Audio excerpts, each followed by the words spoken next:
Assalamualaikum warahmatullahi wabarakatuh. Alhamdulillah wassalatu wassalam ala Rasulillah wa alihi wa sahbihi wa man walah. InsyaAllah saya akan sambung bacaan buku huraian matan Al-Ajrumiyah oleh Ustaz Asyafizrul. Siri yang lalu kita bincang tentang kriteria untuk mengenal isim. Hari ini insyaAllah siri ini saya akan sambung matan Al-Ajrumiyah berkaitan dengan tanda fi'al, tanda-tanda fi'al. Kalau isim telah pun kita bincang, di antaranya ada huruf jar, ada alif lam dan yang lain. Boleh tengok pada siri 3 yang lepas. Okay, qawluhu, katanya musannif, wal fi'lu yu'rafu biqad was-sini wa sawfa wa ta'it ta'nits sakinati. Jadi fi'il dikenal pasti dengan yang pertama qad, sin, sawfa, ta dan ta ta'nits sakinah. Jadi ada 4 kriteria morfologi. Jadi fi'il ialah golongan ataupun kalimah yang boleh menerima kehadiran qad, sin, sawfa dan ta ta'nits as-sakinah. Jadi pada binaannya dia boleh terima. Contohnya apa? Contoh qad zahabtu. Jadi qad zahabtu. Jadi selepas qad zahabtu adalah kalimah fi'il. Sawfa arji'u. Sawfa, selepas sawfa arji'u. Maksudnya arji'u ialah fi'il. Sa'adhaku. Sa'adhaku itu adalah fi'il. Salimat. Jadi salimat dia menerima ta'nis, ta'nis sakinah. Jadi 4 kalimah yang diberikan, zahaba, raja'a, dhahika, salima adalah kalimah fi'il. Sebab boleh menerima kehadiran unit-unit yang tadi. Qad sebagai sebahagian daripada bongkah binaannya. Okey, kita tengok kalimah qad ialah huruf yang hanya hadir pada fi'il sahaja. Boleh tak dia masuk pada kalimah isim? Tidak boleh sama sekali. Jadi sebab itu disimpulkan sebagai salah satu ciri khusus fi'il. Dia hanya masuk pada fi'il, dia tak masuk pada isim. Jadi kita boleh buat kesimpulan bahawa qad adalah tanda kepada kalimah fi'il.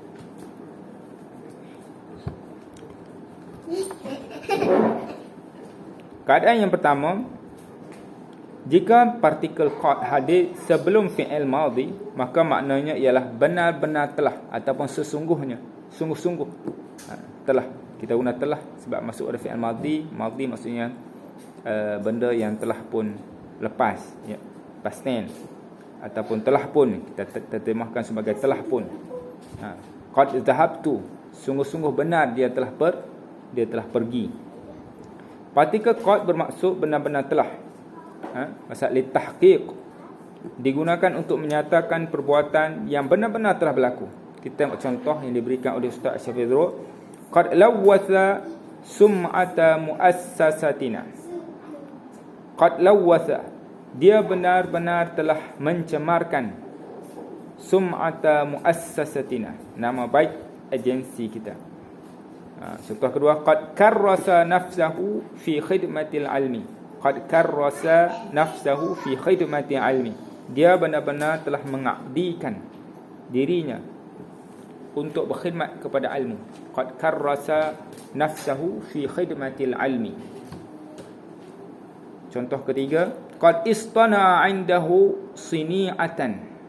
Qad istana'a, dia benar-benar telah melakukan satu kebaikan kepadanya. Dia benar-benar telah melakukan satu kebaikan kepadanya. Qad istana'a 'indahu sini'atan. Jadi partikel qad maksud telah pun. Telah pun litakrib. Yang tadi litahqiq, litakrib. Pula digunakan untuk menyatakan perbuatan baru sahaja berlaku. Boleh juga kita gunakan qad untuk menunjukkan benda tu baru sahaja, baru lepas saja berlaku. Contohnya macam mana? Qad ghadara maktabahu munzul lahazat. Dia telah pun meninggalkan pejabatnya sebentar tadi. Qad ghadara maktabahu. Qad ghadara, dia baru sahaja meninggalkan maktabahu, pejabatnya, munzul lahazat, ya, sebentar tadi. Qad qamatis salah. Dalam iqamah kita kata qad qamatis salah. Waktu solat telah pun masuk. Qad qamatis salah. Contoh ketiga, qad sajjalu asma'ahum. Qad sajjalu asma'ahum. Mereka telah pun mendaftarkan nama mereka. Qad sajjalu asma'ahum. Jadi keadaan kedua, jika partikel qad berada sebelum fi'il mudhari'. Kita tengok tadi berada sebelum fi'il madhi. Kita tengok pula. Qad berada sebelum fi'il mudhari', dia memberi maksud kadang-kadang atau boleh jadi. Contoh partikel qad yang bererti kadang-kadang ataupun taklil, taklil. Contohnya qad yasduqul kadzubu. Kadang-kadang kaki pembohong pun bercakap benar. Qad yasduqu al-kadzubu. Qad yasduqu al-kadzubu. Qad yasduqu, kadang-kadang kaki pembohong pun bercakap benar. Qad yajudul bakhilu, kadang-kadang si tangkai jering, al-bakhil, tangkai jering pun boleh jadi pemurah. Qad yajudu al-bakhilu, yajudu pemurahan. Contoh qad yang bawa erti boleh jadi at-takthir pula ialah qad ya'kulu al-ulbata kullaha. Boleh jadi dia akan habiskan makanan satu tin itu kesemuanya. Boleh jadi qad ya'kulu al-ulbata kullaha. Boleh jadi dia akan habiskan makanan satu tin itu semuanya. Ulbah. Kalimah as-sin, as-sin bermaksud akan.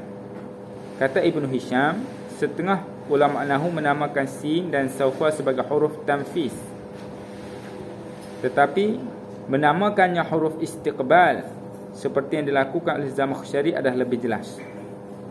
Okey, istiqbal, Zamakhsyari menamakannya huruf istiqbal. Contoh kita kata sa'abqa huna ba'dal waqti.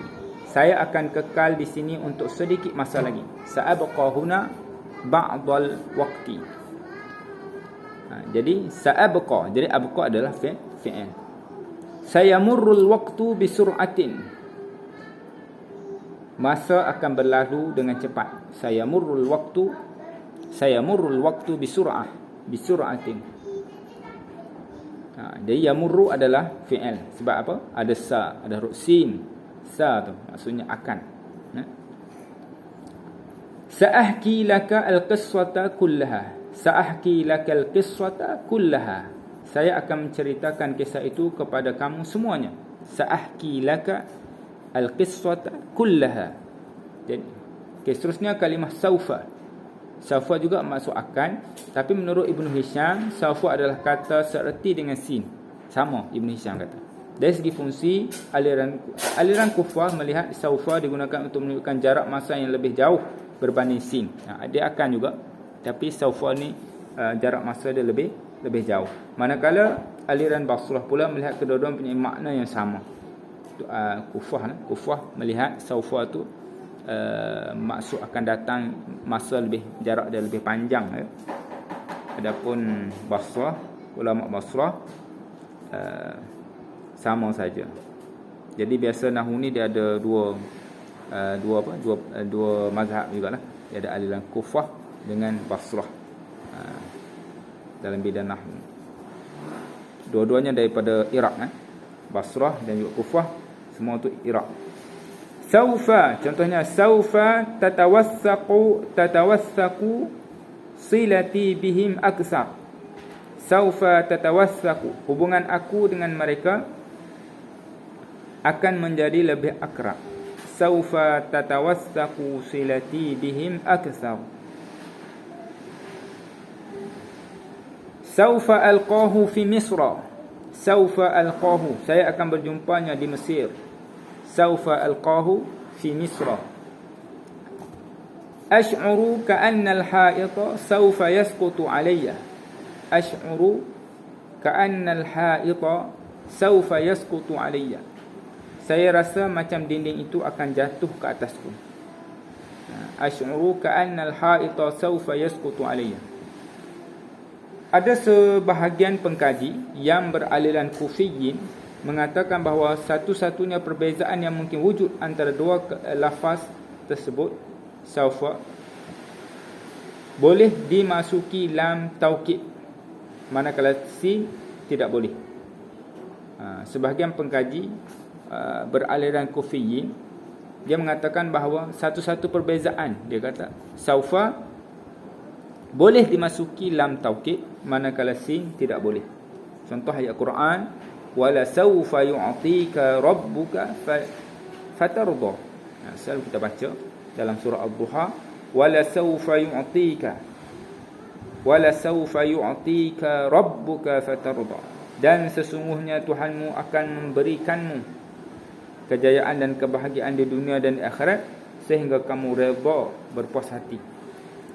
Huruf lam yang terdapat pada saufa itu adalah huruf taukid. Taukid ni huruf penegas lah. Sesungguhnya, dia terjemahkan dengan dan sesungguhnya Tuhanmu. Bukan lam ibtida'. Lam tu lam taukid, bukan lam ibtida'. Hal ini kerana lam ibtida' hanya memasuki mubtada' dan khabar. Lam ibtida' hanya memasuki mubtada' dan khabar. Kemudian morfem terikat, ta'nis as-sakinah, ialah sejenis morfem yang tidak boleh hadir secara sendirian. Ta'nis tak boleh duduk sendiri dia. Kehadirannya untuk membezakan antara fi'il madhi merujuk kepada pihak ketiga lelaki dan pihak ketiga perempuan yang bukan jamak. Dengan adanya ta'nis as-sakinah, kita dapat mengetahui bahawa subjek fi'il tersebut adalah bersifat feminin. Maksudnya muannas. Contoh kita al-fatatu. Al-fatatu maksudnya gadis itu. Gadis. Akhadhat al-fatatu tataraja'un ila khalfi. Gadis itu mula berundur ke belakang. Akhadhat al-fatatu. Dia akhadhat. Sebab apa? Sebab subjeknya al-fatatu adalah feminin. Maka ditambahkan ta'nis. Akhadhat. Contoh kedua, jalasat qubalati. Jalasat qubalati, dia perempuan duduk bertentangan dengan saya. Jalasat qubalati. Qubalati, jalasat qubalati. Contoh ketiga, ittajahat at-tiflatu nahwa al-babi. Budak perempuan itu menuju ke arah pintu. Ittajahat at-tiflatu nahwa al-babi. Ittajahat at-tiflatu nahwa al-babi. Jadi tujuan mengaitkan at-ta'nis berbaris sukun adalah untuk membezakan antara ta jenis ini dan ta marbutah. Ada satu dua ta ta'nis, yang satu lagi ta marbutah. Syajaratun, pokok. Dirasatun, pengajian. Sur'atun, cepat, dan sebagainya. Ta marbutah hadir ke atas kalimah isim. Ta marbutah syajarah, pokok. Pokok kan kata nama, isim. Manakala ta ta'nis pula pada kalimah fi'il. Mengenal pasti fi'il dalam bahasa Arab adalah sangat mudah. Kita nak kenal kalimah itu adalah kata kerja sangat mudah. Ini kerana fi'il dalam bahasa Arab punya bentuk-bentuk khusus yang jarang sekali kalimah isim mempunyai bentuk yang sama seperti itu. Bentuk-bentuk yang dimaksudkan boleh dilihat melalui bab fi'il dalam buku ini. Nanti kita akan baca dalam bab fi'il, insya-Allah. Seperkara yang mungkin tidak disedari ialah dalam mengemukakan ciri-ciri fi'il, pengarang hanya menyatakan ciri-ciri fi'il madhi dan fi'il mudhari' sahaja. Pengarang langsung tidak menyentuh ciri-ciri fi'il amar. Hal ini kerana pada pengarang sebagai pengkaji nahwu yang mirip kepada ahli dalam Kufah, fi'il amar tidak lebih dari fi'il mudhari' yang dijelmakan semula dalam bentuk kata arahan. Dia kata fi'il mudhari' ni jelmaan daripada fi'il amar ni dah jelmaan daripada fi'il mudhari' saja kata. Sebab tu musannif dia hanya jelaskan fi'il madhi dengan fi'il mudhari'. Oleh sebab itu kita membahaskan fi'il amar, pengarang secara terang mengatakan fi'il amar itu i'rabnya adalah sentiasa majzum. I'rab nanti ada babul i'rab, dia ada rafa', ada nasab, khafad dan jazam, insya-Allah. Jadi insya-Allah pada siri khususnya kita akan baca tentang huruf.